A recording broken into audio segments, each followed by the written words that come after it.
What is happening, Magnus? Let's get it on. Let's see what it is all about with this DualSense controller. Checking out this live stream right along with y'all. 20 seconds left. Let's get it. Let's do the damn thing.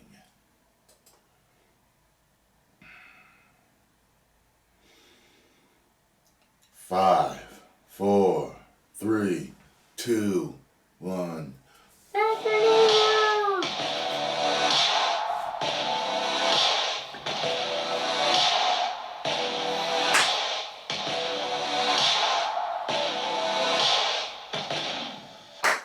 This right here is the PlayStation 5 DualSense.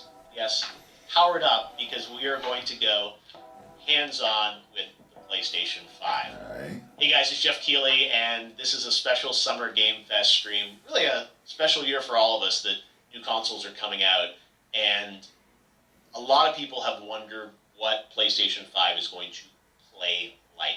A big part of that is the controller and the experience of playing games, especially because this controller is a little different than the traditional DualShock. And I've got that here, my PS4 Pro DualShock. This is a form factor that really has been around since the original PlayStation, in various different forms. There weren't analog sticks back then. But the DualSense introduces a couple new innovations. And having played it here for a couple of hours, I'll kind of summarize those for you before we get into some gameplay. The big things that I've noticed are the adaptive triggers, the L2 and R2. So outside of the game environment, you just kind of pull these down like any controller. But when you're in a game, there's actually the possibility to create tension points or haptics inside of these adaptive triggers. So imagine pulling this down and feeling the pressure from a bow in a bow and arrow, or even in an action game, pulling this down and feeling active reload points, where designers can actually create tension points as you pull this down at certain percentages and give the player feedback. So I think that should be interesting. That's a unique sensation that is going to have a pretty big impact, I think, longer term on gameplay. The other thing inside of this controller are the haptics. So PlayStation had Rumble for quite some time, but the haptics add another layer to the experience. It's not just sort of one Rumble point. So it's not just kind of on or off. There's the ability to create other sensations, as you'll see in this demo I'm going to show you of Astrobot's Playroom. You'll see what ice feels like, what sand feels like, and different surfaces. The other thing that I've noticed is that the speaker in the DualSense, it feels like it has much more range than the PlayStation 4 speaker, and it often directly ties into what's happening with the haptics. At least in Astro's Playroom, there's much more variety in the types of sounds coming out of the speaker. And I'm sure every game will use it differently or may not use it as much, but at least in this demo, you really do sense that there's a lot going on with the haptics and there's sound that ties into it. And then when you combine that with the Tempest 3D engine in PlayStation 5 for the speakers, the sort of harmony between the controller sound and what's happening in the PlayStation 5 is really, really unique and interesting. So those are the things I noticed in it. Some people have asked also about, like, what's the weight of it? What does it feel like? Compared to the DualShock for PS4, like it definitely weighs a little bit more, but doesn't feel substantially heavier. And if anything, I think it actually has a little more heft to it in a good way, that it feels more structured and there's more sort of inside of it. So centered, but definitely feels good to me. So let's talk about what we're going to play today. What we're going to check out is Astro's Playroom, and that is the game that comes packed with the PlayStation 5. It is pre-installed on the system. You don't even have to download it. And it's not just like a tutorial demo of 15 minutes. It's a multi-hour game. We're going to get to play one section of it today. And I think the reason we're playing this is because it comes with the system and it really showcases the. I was going to say it showcases the of course, everyone abilities. wants to see what Horizon Forbidden West looks like on the system, and this is a demo that is focused, I think, more on the controller and the haptics, and the adaptive triggers, versus trying to showcase the power of the SSD or true graphics horsepower of PS5. So that's all stuff we can look forward to. We've seen those games, at the event, and they look spectacular. So that's another aspect of PS5 that I'm sure hopefully we'll get to see more of in the coming weeks. But at least right now, we're going to look at the controller and how that relates to gameplay with Astro's Playroom. So let's call it up here and go hands-on live PS5. So you can even hear the sound of my bot walking around. So full 6 degrees of motion as always. Looks like I'm going to have to flick up here on the pad to release my bot. And we are in CPU Plaza. The thing about this game, as you will see in this demo, there are a lot of references to the history of PlayStation. So Cooling Springs is the area that is open on Jeff's demo of this game. And we are going to jump in here and just go through this experience with the bot. All right, so we're on the beach here. There are beach balls you can play around with. There are some bots enjoying life, sunning themselves. Bot on vacation here. Should I disrupt them? How rude of me, right?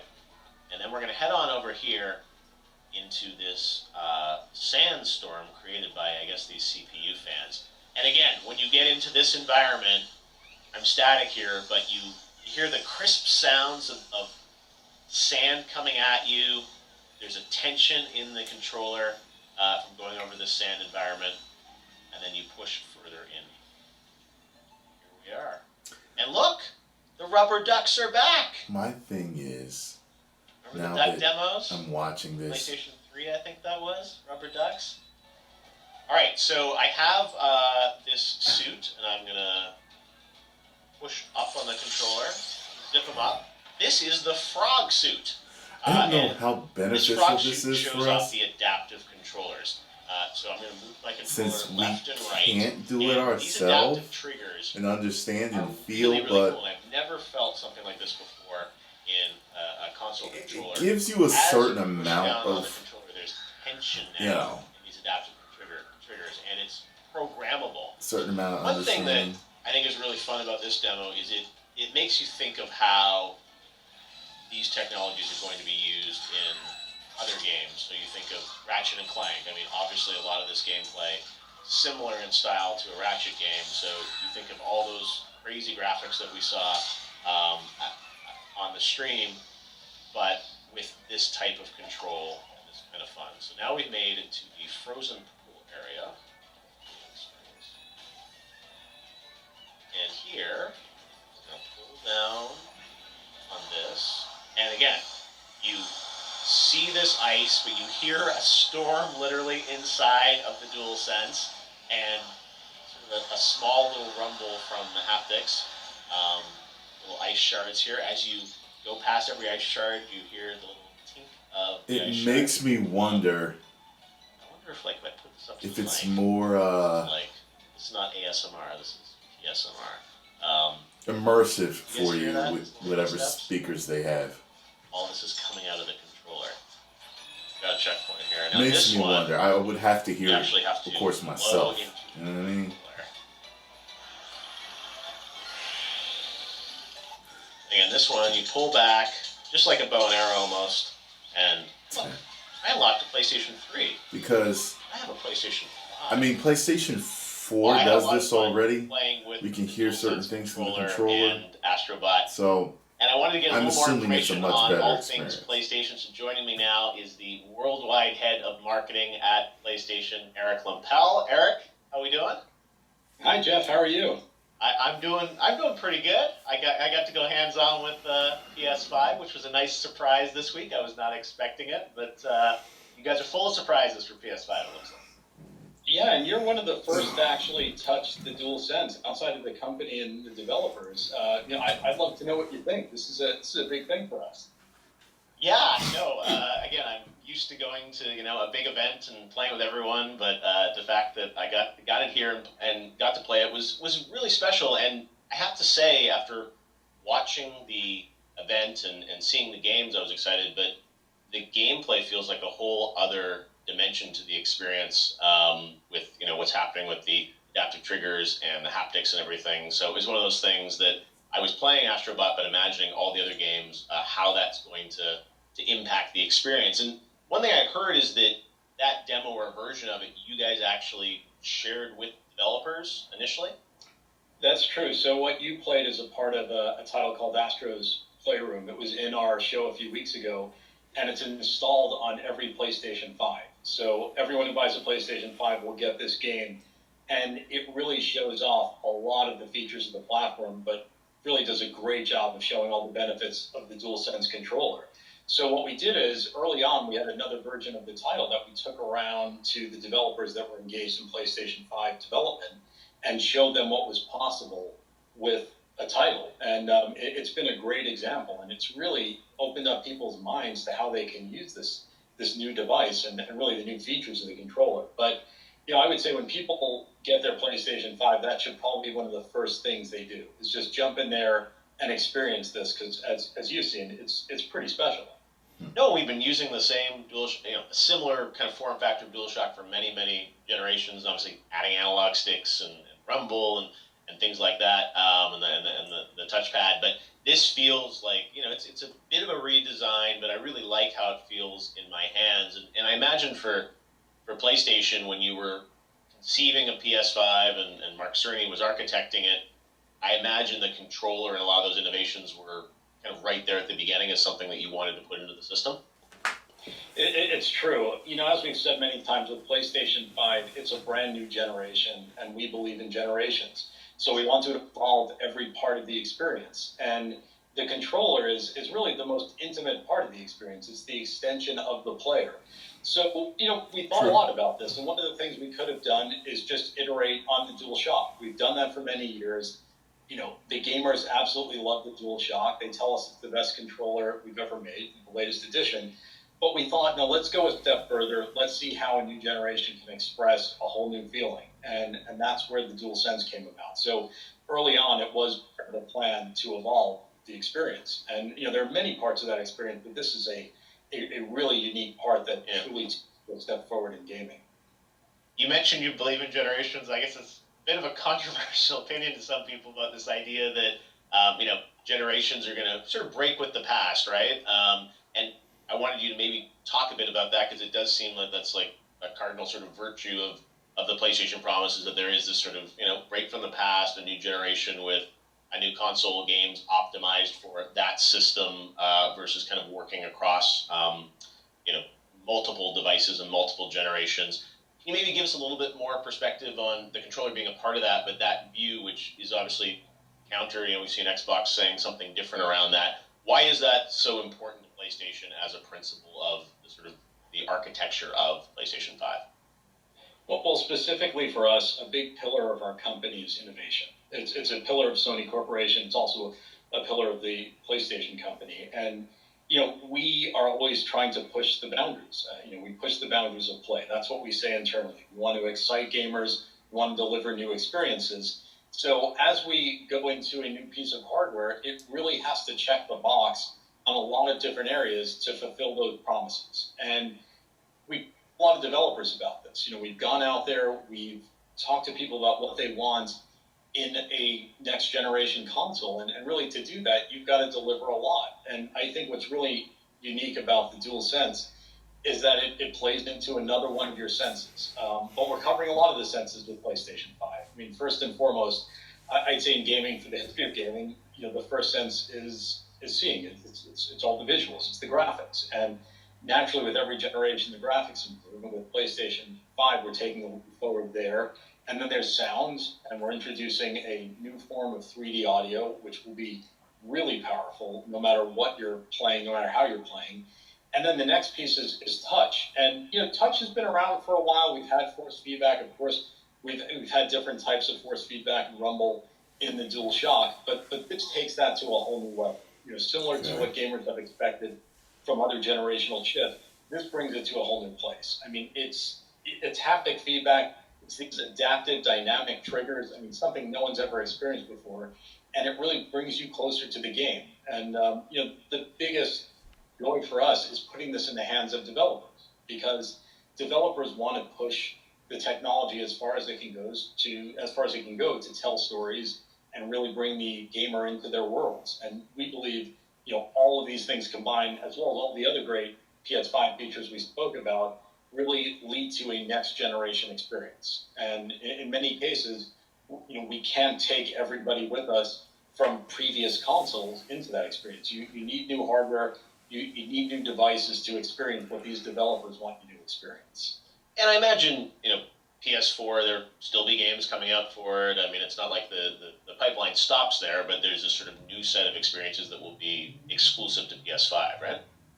Exactly. PlayStation 4 is a big part of everything we do, and it will continue to be a big part of everything we do. There's a lot more to come on PlayStation 4. I think most recently we're seeing, some of the greatest titles this generation have released in recent weeks. But that will continue. I'll be playing that after this. Again, PlayStation 5 is the next generation product, but again, we've got a lot to come for people on PlayStation 4. Still a ton of life in that product. When I was playing Astros, one of the things that my mind started racing with was thinking of how this is going to apply to a game like Ratchet, because sort of, similar gameplay style, but with the audio, the speaker in the DualSense, and the haptics and the adaptive triggers. One feature we haven't talked much about is the SSD and that sort of input-output on the device and how that's going to allow a lot of interesting things. And when I saw the event in June, that Ratchet trailer just blew me away with like jumping between those worlds so quickly. And could you maybe talk a bit about like that feature, which I didn't really, Astro's not a game I think that really is needs the SSD to function the way it is. Can you talk a bit about the SSD and how that's going to impact the experience? Sure. And this ties back nicely to your question about generations, because when you look at a game like Ratchet, and we've talked about a lot of different features today, and as you mentioned, we haven't mentioned SSD. That is another thing that will make the whole gaming experience different and make it better, but it also allows the developers to do new things. It isn't just about faster loading time. And you take a great developer like Insomniac, and they found a way to say, okay, look, here's a game that could only be made on PlayStation 5, on this generation, using this technology. A lot of what you saw on the show, jumping through those different worlds instantly, just can't be done in most cases. And it needs new hardware. But I noticed it's not instantly. So that's something we're he goes into this all of these things broken, shattered area with 3D audio, before with a controller, he hits the next world. These are great so I'm assuming know how to harness every piece that is the loading time to really bring you for that next area. And that really speaks to what next gen is. Right? So in that Ratchet game, that's still extremely fast loading. If you did it, you'd have to fundamentally change the kind of the architecture and he's the in what? That you would have to change it. Portal area for like what? 2 seconds? It would be maybe? a different experience. According to everything that Insomniac have told us, this hardware allows them to deliver on this vision. They could not make it. If they did, it would just be different. You would be playing a different type of game, and the experience would be different. Yeah, no, I have to say, after playing with the controller, DualSense, and the experience, I definitely got a sense of where you're taking things moving forward. And let's talk a bit about that, because you guys had the big event, so many great titles. I think gamers were very excited about PS5. I think we saw even this week there were rumors that pre-orders were happening and the Twitter lit up. I don't know where these rumors start, but I have to ask you, like, are you about to press the button now for pre-orders? Like, when can we expect to get our PS5? No, definitely not now. We don't know what happened there. We had nothing to do with it. I got a message from someone saying people are lining up at stores, and we had no idea why. So I think it's safe to say, of your viewers, we'll let you know when pre-order will happen. We will let you know. It's not going to happen with a minute's notice. We're going to, at some point, let you know when you can pre-order PlayStation 5. Okay. So please don't feel like you have to go run out and line up anywhere until you receive official notice on how that will work. So I don't know how that happened. That's Who funny. did it? Wasn't us. Well, put that Well, out. but look, I mean, as a marketer, I'm sure it's great to see there's that much anticipation for your product. Oh yeah, no. Look, we absolutely love all of the PlayStation fans, and we're thrilled that they're excited about this product. And again, with this product, we're trying to bring them experiences they didn't think were possible. And you're experiencing some of that. One of the first people to experience that I'm glad you had the experience that you did, because that's what we're hoping to get out of this. And unfortunately, given the current situation in the world, we would love to be out there having gamers start to touch the product. We would have done that in normal years. We can't do that. So it's really hard. I know a lot of people watching this, and they're going to really wonder, like, what are they talking about? They're going to be angry at me saying, why did he get one? Why did Jeff get to do it? But I think it's really hard to describe. I mean, you've heard us talk about this, but now you've gone through the experience, and you can see it's different. One thing I wanted to ask you about, you and I have known each other for a long time, and I'm excited that you're in this worldwide role for PlayStation now to kind of unify, the messaging around the world. And there was a new tagline for PlayStation that showed up in the event in June, which I think was the first time people had seen it. Can you maybe tell us a bit about this new kind of tagline, which is global for PlayStation? Certainly, and thanks for noticing that. That was actually the last bit of the show. That was the last thing you saw on the show, was this new line, which is "Play has no limits." And as you said, we've known each other a long time, and you've known how the PlayStation organization is structured. And in the past, we were really separate groups around the world that all worked together and laddered up to a parent company. And in recent years, we've started to globalize, and we've seen great benefits from that in many parts of the organization. And so another part of this was the marketing piece. And really, if you look at great brands around the world, they all feel similar, or at least to a great degree similar. And a part of that is the global brand line. And these lines, if they're good, they stand the test of time, and they stick with the brand for a long time. So this was a hard job for the team. We went back and we looked at this, and we thought, what type of line would really satisfy the world and at the same time live up to our ambition as a company, as a brand? And that was Play has no limits. That's what we believe. And there's many different ways to interpret it, so I'm going to leave it to all the viewers to interpret it the way they like. But, for us, it is really about speaking to innovation and speaking about new experiences that you can have with PlayStation that you never expected. And really, it's how we push ourselves. We don't constrain ourselves. We want to push the limits of gaming all the time. And, right up to the end of everything we do, we're constantly pushing to deliver something new, something best in class. And I'm excited about this, because I would say, Jeff, you've been around the industry for a very long time. I would challenge you to name all of the PlayStation taglines this past generation around the world. You couldn't, because there were a ton of them. I was going to say, I know greatness awaits, but beyond that, it's like, I don't even... There were a lot of them, and that's why we really wanted to get this together. And of course, the line will be localized. Was it for the players, I think, or something in the UK, maybe? For the players, exactly. Yeah. It was the line that was used across most parts of Europe, but there were a lot more than that. So we looked at this and we said, no, let's get one line that solidifies the brand. Also, look and feel of the brand is changing slightly. You saw some of that during the event a few weeks ago, and that will also be global. So it will be a very strong global brand.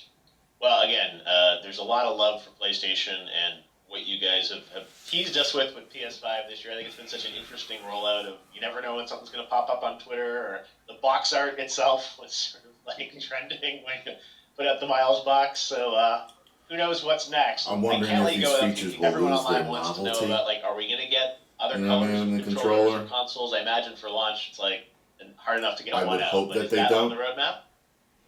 We shall see. We'll talk about it at some point. Right now, we it's, as you mentioned, it's a hard enough job to get the the unit that we've showed out. So, Yes. But we'll talk about it at some point. All right. Well, we know there'll be two of them, the all digital one as well, coming out, and we are excited to see what's in store for PlayStation. I'm sure there are more surprises, but it's an exciting year for the industry that these new consoles are coming out. I never thought there'd be a console launch in the middle of this.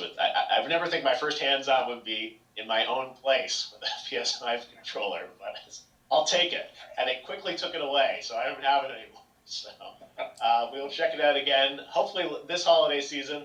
Eric Lempel, great to have you with us, and thanks for giving us a little bit of hope and excitement this year about PS5. I think it's all something I want to know when I can pre-order. I want to cinch mine in. later this year. I mean? Thanks, Jeff. It was I'm great ready. speaking to you as always. Well, I guess that's it, folks.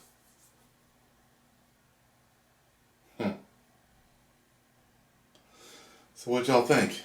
I mean, it was alright. Did I need to watch it? No. Should you watch it?